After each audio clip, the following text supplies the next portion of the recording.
ಶ್ರೀ ಗುರುಭ್ಯೋ ನಮಃ. ಕೃಷ್ಣಾಯ ವಾಸುದೇವಾಯ ಹರಯೇ ಪರಮಾತ್ಮನೆ ಪ್ರಣತಃ ಕ್ಲೇಶನಾಶಾಯ ಗೋವಿಂದಾಯ ನಮೋ ನಮಃ. ಹರೇ ಶ್ರೀನಿವಾಸ ಶ್ರೀ ಗುರು ರಾಘವೇಂದ್ರಾಯ ನಮಃ. ಶ್ರೀ ಸತ್ಯಾತ್ಮತೀರ್ಥ ಗುರುಭ್ಯೋ ನಮಃ.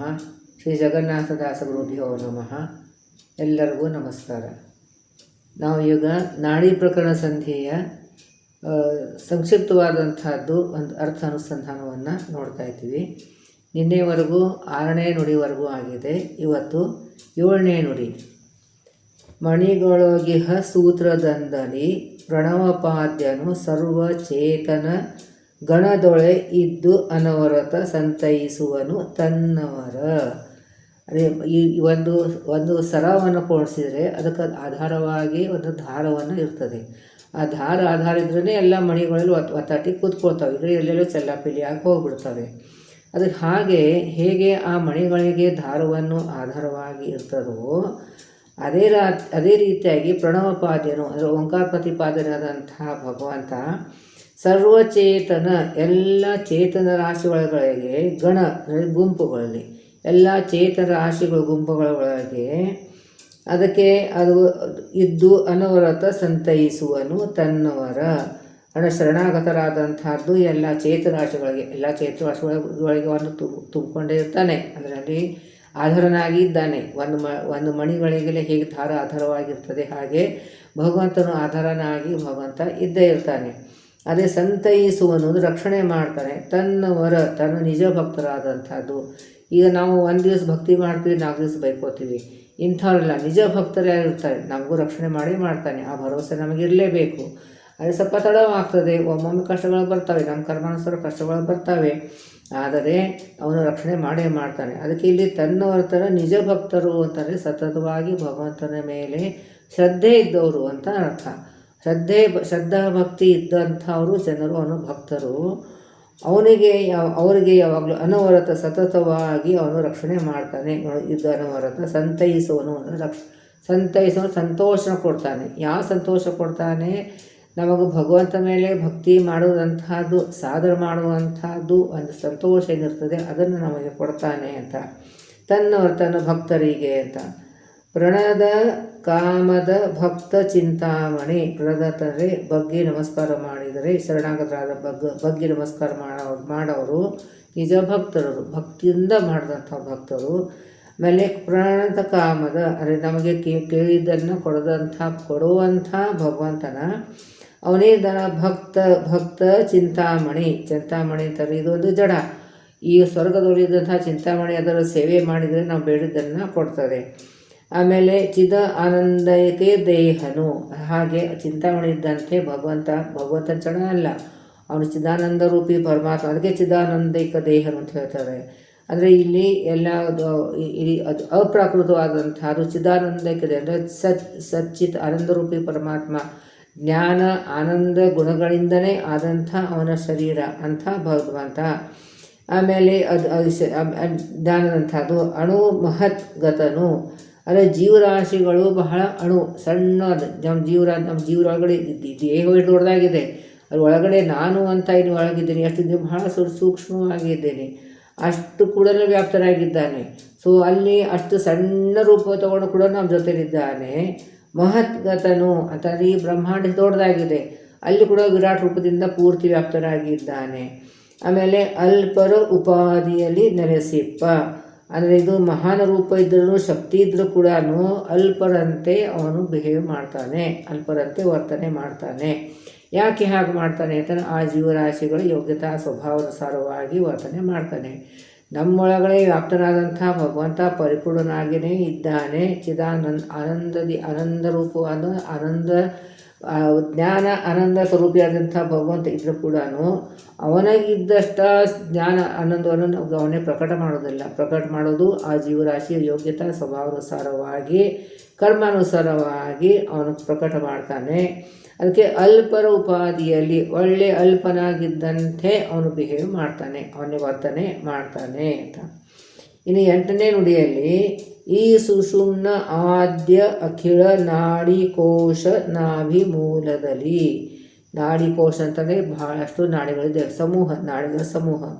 ನಾಭಿ ಮೂಲದಲ್ಲಿ, ನಾಭಿಯ ಕೆಳಗಡೆ ವೃಷಣಾಸನದಲ್ಲಿ, ವೃಷಣಾಸನದ ಮಧ್ಯದಲ್ಲಿ, ಪುದುತುಂಡಿ ನಾಮದಲ್ಲಿ, ನಾನು ಇಂಟ್ರೊಡಕ್ಷನಲ್ಲಿ ಹೇಳಿದೆ, ವೃಷಣಾಸನ ನಾವು ಕೂಡುವಂತಹ ಜಾಗ ಪೃಷ್ಠ, ಅದರ ಮೇಲೆ ಹೊಕ್ಕಳ ಕೆಳಗಡೆ ಒಂದು ತುಂದಿ ಅಂತ ಒಂದು ಗಂಟೆ ಇದೆ, ಅಲ್ಲಿಂದ ನಾಡಿಗಳು ಶುರು ಆಗ್ತದೆ, ನಾಡಿಗಳ ಸಮೂಹವನ್ನು ಅಲ್ಲಿಗೆ ಶುರು ಆಗ್ತದೆ ಅಂತ. ಅಂದರೆ ಇದು ಅಲ್ಲಿಂದ ಸುಷುಮ್ನ ನಾಡಿ ಸ್ಟಾರ್ಟ್ ಆಗ್ತದೆ. ಈ ಸುಷುಮ್ನ ನಾಡಿಯನ್ನು ಸ್ಟ್ರೇಟಾಗಿ ಆ ತುಂದಿ ಗಂಟದಿಂದ ಹಿಡ್ಕೊಂಡು ನಮ್ಮ ಈ ಬ್ರಹ್ಮರಂಧ್ರ ಒಳಗಳನ್ನು ಸ್ಟ್ರೇಟಾಗಿದೆ, ಡೊಂಕವಾಗಿ ಇಲ್ಲ, ಸ್ಟ್ರೇಟಾಗಿ ವ್ಯಾಪ್ತವಾಗಿ ಇದೆ. ನಾಭಿ ಮೂಲದಲ್ಲಿ ವೃಷಣಾಸನದ ಮಧ್ಯದಲ್ಲಿ ಪುದುತುಂಡಿ ನಾಮದಲ್ಲಿ, ತುಂಡಿ ನಾಮದ ಗಂಟಿದೆ, ಅಲ್ಲಿಂದ ಸ್ಟಾರ್ಟಾಗಿ ಈ ಬ್ರಹ್ಮರಂಧ್ರ ಒಳಗಳು ಸ್ಟ್ರೇಟಾಗಿ ಸುಷುಮ್ನ ನಾಡಿ ಇದೆ ಅಂತ. ಆ ಸರೋಜಾಸನ ಮುಖರು ಮೂಲೇಶನ ಆನಂದಾದಿ ಸುಗಣ ಉಪಾಸನೆ ಗೈಯುತ್ತಲಿ ದೇಹದೊಳಗೆ ಇರುತ್ತಿಹರು. ಆ ಸುಷುಮ್ನ ನಾಡಿಯಲ್ಲಿ ವಾಯುದೇವರು, ಬ್ರಹ್ಮದೇವರು, ಎಲ್ಲ ದೇವತೆಗಳು ಇರ್ತಾರೆ. ಅಲ್ಲಿ ಮೂಲೇಶನ ಆನಂದದಿ, ಅಂದರೆ ನಾವು ಮೂಲೇಶನ ಪಾದದಲ್ಲಿ ವಾಯುದೇವರು, ವಾಯುದೇವ ಪಾದದಲ್ಲಿ ನಾವು ಇದ್ದೀವಿ.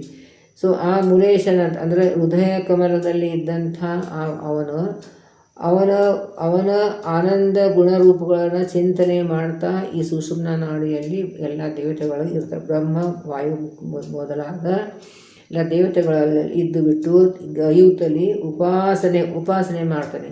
ಒಳ್ಳೆಯ ಗುಣ ಉಪಾಸನೆ, ಭಗವಂತನ ಉಪಾಸನೆ ಅಂತಂದರೆ ಭಗವಂತನ ಗುಣ ರೂಪ ಕ್ರಿಯೆಗಳ ಚಿಂತನೆ ಮಾಡೋದು, ಅದನ್ನು ಮಾಡ್ತಾನೆ. ಗೈಯುತ್ತಲಿ ದೇಹದೊಳಗೆ ಇರುತ್ತೀರು. ದೇಹದಂತೆ ನಮ್ಮ ಸ್ಥೂಲ ದೇಹದಲ್ಲಿ ಇಲ್ಲ ನಾಡಿಗಳು, ಈ ಸ್ಥೂಲ ದೇಹದಲ್ಲಿ ಈ ಸುಷುಮ್ನ ನಾಡಿಯಲ್ಲಿ ಸ್ಟ್ರೇಟವಾಗಿ ಇದೆ, ಅದರಲ್ಲಿ ಅವರು ವ್ಯಾಪ್ತರಾಗಿದ್ದಾರೆ. ಬ್ರಹ್ಮವಾಯು ಮೊದಲಾದ ಎಲ್ಲ ದೇವತೆಗಳಲ್ಲಿ ಇದ್ದಾರೆ. ಅಲ್ಲಿ ದೈತ್ಯರಿಗೆ ಪ್ರವೇಶ ಇರುವುದಿಲ್ಲ. ಅಲ್ಲಿ ಈ ಸುಷುಮ್ನ ನಾಡಿ ಒಳಗೆ ದೈತ್ಯರಿಗೆ ಪ್ರವೇಶ ಇರುವುದಿಲ್ಲ. ಅಲ್ಲಿ ವಾಯುದೇವರು ಗದ ಹಿಡ್ಕೊಂಡು ಸಂಚಾರ ಮಾಡ್ತಾ ಇರ್ತಾರೆ, ಅವ್ರಿಗೆ ಒಳಗಡೆ ಬರಲಿಕ್ಕೆ ಬಿಡೋದಿಲ್ಲ. ಅಲ್ಲಿ ಬ್ರಹ್ಮವಾಯುವರು ಇರ್ತಾರೆ ಅಂತ.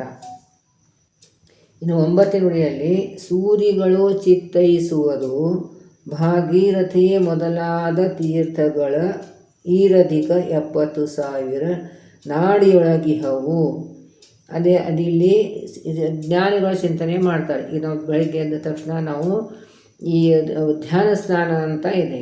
ಸೊ ಇಲ್ಲಿ ಈ ಸುಷುಮ್ನ ನಾಡಿಯ ಮೇಲುಗಡೆ ಭಾಗದಲ್ಲಿ ಅಲ್ಲಿ ಎಲ್ಲ ನದಿಗಳು ಮತ್ತು ಅಲ್ಲಿಂದ ಟಿಸಲ್ ಹೊಡಿತಾವೆ, ಅಲ್ಲಿಂದ ಬ್ರಾಂಚಸ್ ಆಗ್ತದೆ. ಆ ಬ್ರಾಂಚಸ್ನಲ್ಲಿ ಎಲ್ಲ ನದಿಗಳ ತೀರ್ಥಗಳ ಸನ್ನಿಧಾನ ಇದೆ ಅಂತ. ಅಲ್ಲಿದ್ದಂತಹ ತೀರ್ಥದ ನದಿಗಳ ಸ್ನಾನದ ನದಿ ಒಂದು ಅಭಿಷೇಕವನ್ನು ನಮ್ಮ ಭೀಮರೂಪಿ ಪರಮಾತ್ಮನಿಗೆ ಮಾಡ್ತೀವಿ. ಅಲ್ಲಿಂದ ಆ ಅಭಿಷೇಕವನ್ನು ಎಲ್ಲ 72,000 ನಾಡಿ ಒಳಗೆ ಪ್ರವಾಹವ ರೂಪದಿಂದ ಹೋಗಿ ಅಲ್ಲಿದ್ದಂಥ ಪ್ರತಿಯೊಂದು ನಾಡಿ ಇದ್ದಂಥ ವಾಯುದೇವ ಅಂತರ್ಗತನಿದ್ದಂಥ ಭಗವಂತನಿಗೆ ಅಭಿಷೇಕ. ಹೀಗೆ ನಾವು ಅಂತಃಕರಣ ಚಿಂತನೆ ಮಾಡಿದರೆ ಅದು ಧ್ಯಾನ ಸ್ನಾನ ಅಂತ ಹೇಳಿಸ್ಕೊಳ್ತೇವೆ. ಅದರಿಂದ ಅಂತಃಕರಣ ಶುದ್ಧ ಆಗ್ತದೆ. ಆವಾಗ ನಮಗೆ ಹರಿಕಥಾನುಸಾರ ಪಾರಾಯಣ ಮಾಡೋಕ್ಕೆ ನಮಗೆ ಅರ್ಹತೆ ಇರ್ತದೆ ಅಂತ ಹೇಳ್ತಾರೆ. ಸೊ 72,000 ನಾಡಿಗಳಿಗೆ ಇಹವು, ಅಂದರೆ ಎಲ್ಲ ಈ ನಾಡಿ ಒಳಗೆ ಎಲ್ಲ ತೀರ್ಥಗಳ ನದಿಗಳ ಸನ್ನಿಧಾನ ಇದೆ ಅಂತ ಹೇಳ್ತಾರೆ.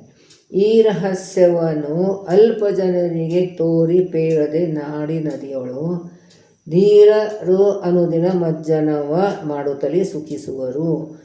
ಈ ರಹಸ್ಯ ಏನದ ಅಲ್ಪ ಜನರಿಗೆ, ಯಾರು ಅಜ್ಞಾನಿಗಳು ಇರ್ತಾರೆ, ನಾವೆಲ್ಲ ಅಲ್ಪ ಜನದಲ್ಲಿ ಬರ್ತೀವಿ. ಈ ಹರಿಕಥಾಂಸಾರ ಕೈಗೆ ಬಂದ ಮೇಲೆ ಕನಿಷ್ಠ ಪಕ್ಷ ಇಷ್ಟಾದರೂ ನಮಗೆ ತಿಳ್ಕೊಳ್ಳುವಷ್ಟಂಥದ್ದು ಒಂದು ಯೋಗ್ಯತೆಯನ್ನು ಭಗವಂತ ಕೊಟ್ಟಿದ್ದಾನೆ. ಸೊ ಈ ರಹಸ್ಯ ಅಲ್ಪ ಜನ, ಬಹಳ ಕಡಿಮೆ ಜನಕ್ಕೆ ಇದು ಗೊತ್ತಿದೆ.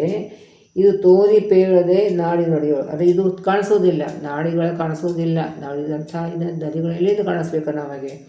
ಅದಕ್ಕೆ ಇದು ಜ್ಞಾನಿಗಳು ಈ ರೀತಿಯಾಗಿ ಅದೇ ಧೀರರು ಅಂತಾರೆ. ಜ್ಞಾನಿಗಳು ಅನುದಿನ ದಿನನಿತ್ಯ ಈ ರೀತಿಯಾಗಿ ಸ್ನಾನವನ್ನು ಮಾಡ್ತಾರೆ. ಮಜ್ಜನವ ಮಾಡುತ್ತಲೇ ಸುಖಿಸುತ್ತರು.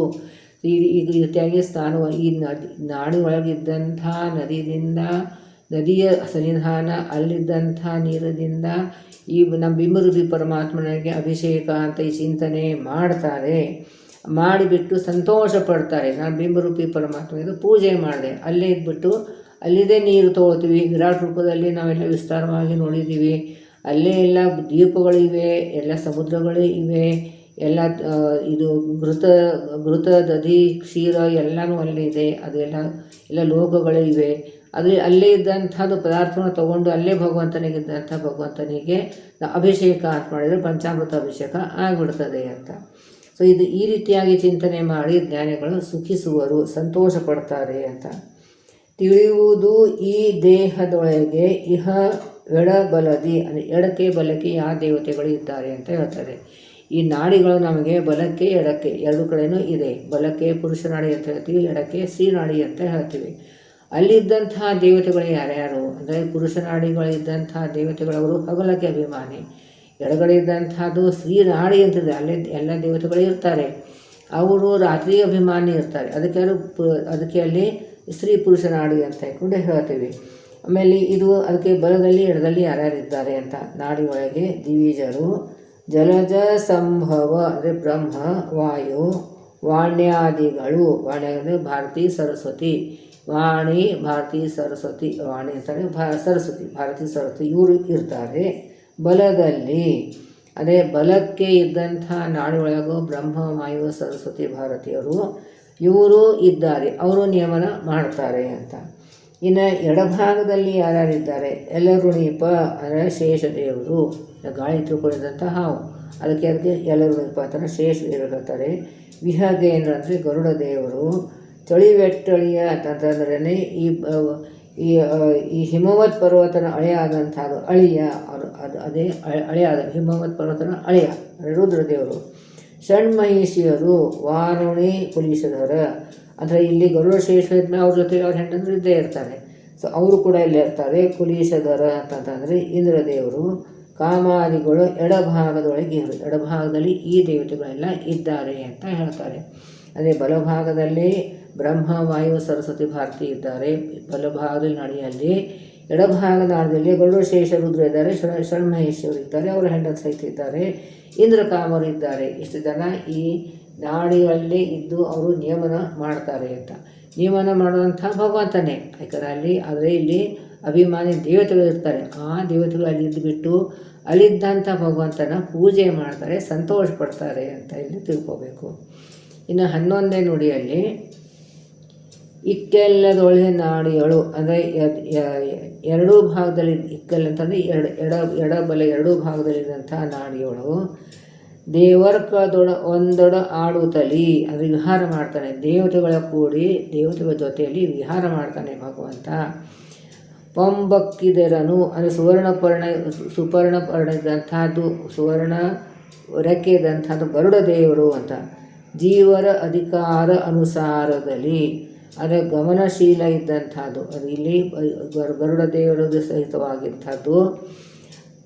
ಗರುಡ ವಾಹನನಾದಂತಹ ಭಗವಂತ ಜೀವರ ಅಧಿಕಾರ ಅನುಸಾರದಲ್ಲಿ ತಕ್ಕ ಸಾಧನ ಮಾಡಿಸುತ್ತ ಅಂದರೆ ಆ ಜೀವರಾಶಿಯ ಒಂದು ಯೋಗ್ಯತೆ ಸ್ವಭಾವ ಪ್ರಕಾರವಾಗಿ ಅಲ್ಲಿ ಅವ್ರಿಗೆ ತಕ್ಕಂತೆ ಸಾಧನವನ್ನು ಮಾಡಿಸ್ತಾನೆ. ಅದಕ್ಕೆ ನಾವು ಬೇರೆಯವರು ಎಷ್ಟೊಂದು ಸಾಧನ ಮಾಡ್ತಾಯಿದ್ದಾರೆ, ನಾನು ಮಾಡ್ತಾ ಇರಲಿಲ್ಲ ಅಂತ ತಿಳ್ಕೊಂಡು ಬೇಜಾರಾಗ್ತದೆ. ಅವಾಗ ಏನು ಅನ್ಕೋಬೇಕು, ನಮ್ಮ ಯೋಗ್ಯತಾನುಸಾರವಾಗಿ ಭಗವಂತ ನಮ್ಮ ಕಡೆಯಿಂದ ಮಾಡಿಸ್ತಾ ಇದ್ದಾನೆ ಅಂತ. ಅಕ್ಕರದಿ ಸಂತೈಪ, ಇಲ್ಲಿ ಬಹಳ ಜನ ತಕ್ಕರದಿ ಅಂತ ತಕ್ಕರ ಓದಬಾರ್ದು, ಮಾಡಿಸುತ್ತ ಅಕ್ಕರದಿ ಸಂತೈಪ ಭಕುತರ ದಕ್ಕಗೊಡನ ಅಸುರರಿಗೆ ಅಂತಲ್ಲ ಅಸುರರಿಗೆ ಹಚ್ಕೋಬೇಕು. ದಕ್ಕ ಕೊಡದೆ ಇದು ಸಂತೈಪ ಭಕ್ತರಿಗೆ ಸಂತೋಷನ ಕೊಡ್ತಾನೆ. ಮತ್ತು ದಕ್ಕಗಳನ್ನು ಅಂದರೆ ಅವ್ರಿಗೆ ದಕ್ಕುವುದಿಲ್ಲ.